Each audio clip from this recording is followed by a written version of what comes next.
As navallas e as ameixas de aguiño ven crecer a súa demanda.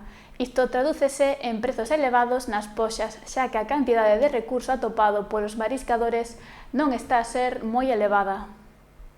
O verán é unha boa época para os bivalvos. Os turistas queren telos no prato e os mariscadores venden moi ben o produto.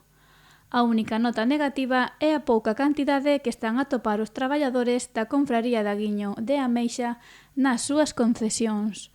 Isto, unido á alta demanda, dá como resultado un aumento do prezo de ameixas ou navallas.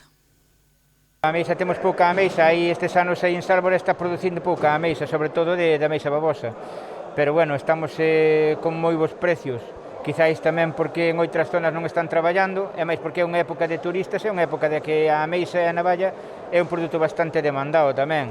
Unha porque non é un precio desorbitado, como ao mellor podemos chamar desorbitado, entre comillas, que o percebe, e outra porque hai pouca. Entonces a ameixa non está baixando de 15 euros, a ameixa vermella, a ameixa rosa. E a ameixa blanca, o que chamamos blanca, que é babosa, está sobre 30 e pico de euros o kilo. Cando a navalla tamén non baixa de 10 ou 12 euros, incluído tamén o que é o longueirón. Entonces eu penso que non temos absolutamente queixa ninguna. O patrón maior da confraría de Aguiño explica que ante a falta de recursos os mariscadores optan por traballar outras especies e os que si van á ameixa soen recoletar unha media de 8 kilos ao día. Se non están indo moitos, agora están indo menos porque realmente ao ver outros recursos que ir, aunque ten moi bo precio, como hai moi pouca ameixa neste aspecto, nesta zona, entonces pois non todo o mundo pois quer tirar do rastro toda a mañán para, non sei, unha media de 7 ou 8 kilos de vermella.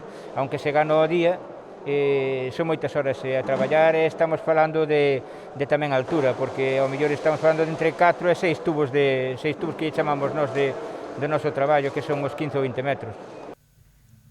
As fronteiras tampouco existen para os produtos do mar recoletados nos bancos de Aguiño.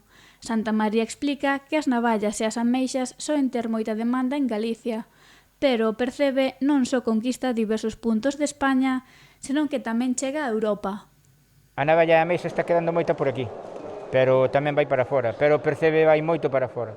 O percebe distribúyese moito a partir de Coruña, e a partir despois de tamén algo en Vigo, e daí sale ou directamente tamén entre os nosos compradores. Estes compradores que veñen aquí, algún deles xa teñen pedido online, e ademais de pedido online teñen un pedido xa directo xa con Barcelona, Valencia, Bilbao e incluso un pouco fora, cara a Francia ou Italia. Eu creo que está salindo perfectamente, agora mesmo está salindo ben.